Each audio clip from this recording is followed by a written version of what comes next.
Eh bien, salut à tous, ici Adrien D. Aujourd'hui, on est le mercredi 11 décembre 2019 et dans cette vidéo, vous avez vu, on démarre une Debian. Alors pourquoi on démarre Debian? Eh bien, c'est parce que je vais vous montrer dans cette vidéo comment installer VirtualBox sur Debian. Alors vous allez me dire, oui, mais pourquoi tu montres ça? Eh bien parce que dans Debian, depuis la version 9, on n'a plus VirtualBox. On a beau installer les dépôts non free ou contrib ou tout ce qu'on veut, eh bien VirtualBox n'est plus présent dans les dépôts. Alors c'est un petit peu problématique. Ici, je vous montre la manipulation sur une Debian 10 Buster, tout simplement parce que c'est la dernière version stable de Debian, et puis c'est une version pour laquelle j'ai dû installer VirtualBox récemment, puis je me suis dit, bah tiens, pourquoi pas vous faire une petite vidéo sur le sujet. Donc pour installer VirtualBox, on pourrait aller chercher VirtualBox sur Google par exemple. Et puis en allant dans la partie téléchargement, se dire bah tiens voilà hop, Linux distribution, je vais installer le fichier deb, hop je clique, je l'installe et basta. Oui mais non, il y a un truc un petit peu plus propre, alors je vous mettrai le lien dans le descriptif de la vidéo ici de mon magnifique article sur linuxtricks.fr qui traite de l'installation de VirtualBox sur Debian. Bah, pourquoi? Parce que tout simplement on va bénéficier des mises à jour et ça va installer tout ce qu'il faut comme il faut. Donc, je vous grossis un petit peu tout ça. On se connecte en tant que root pour évidemment faire les opérations ici.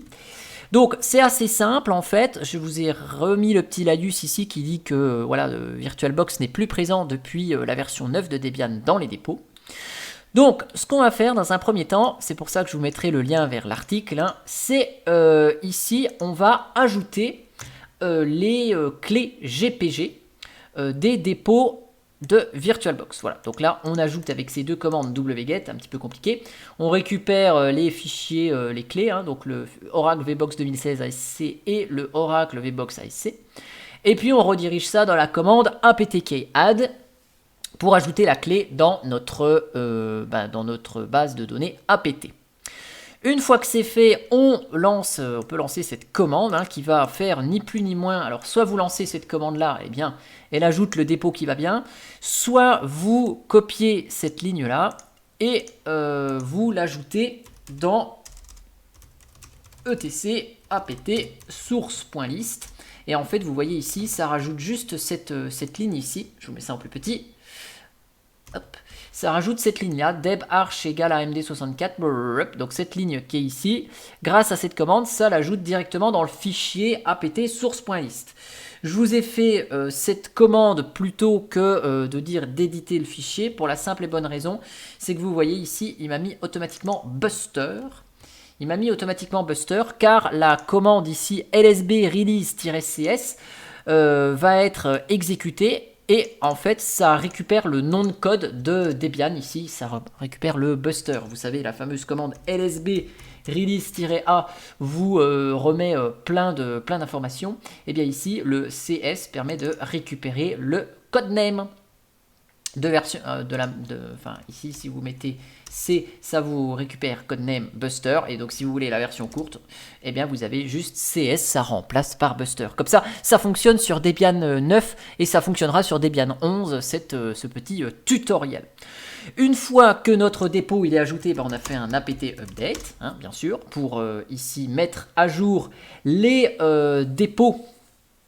Et ici, récupérer les informations sur les listes de logiciels en provenance de VirtualBox, hein, notre dépôt qu'on vient tout juste d'ajouter. Si notre système il est pas à jour, ah tiens d'ailleurs là j'ai écrit on paie, je vais corriger ça en on peut mettre à jour son système avant et on doit le mettre avant à jour quand même, c'est mieux avec un apt full upgrade. Donc là je viens de réaliser une installation en net install juste avant de faire cette vidéo, donc forcément mon système il est à jour. S'il y a une mise à jour du noyau, vous redémarrez parce que VirtualBox est vraiment dépendant de modules noyau. Et après, une fois que c'est fait, eh bien on lance la commande sudo apt install VirtualBox 6.0. Donc ici, bon, c'est pas nécessaire les sudo parce que je suis en route ici.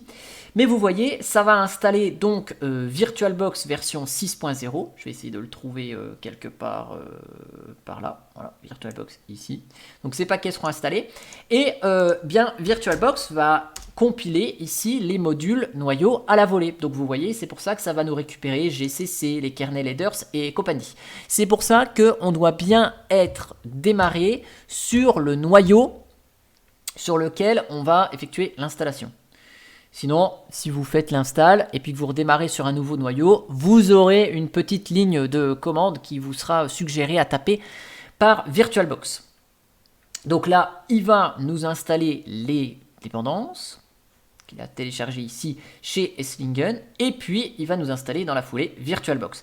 Et comme ça, quand il y a une mise à jour de VirtualBox, ici c'est la version 6.0.14, quand il y a la version 6.0.16 qui va sortir, et bien automatiquement dans les mises à jour, ce sera poussé.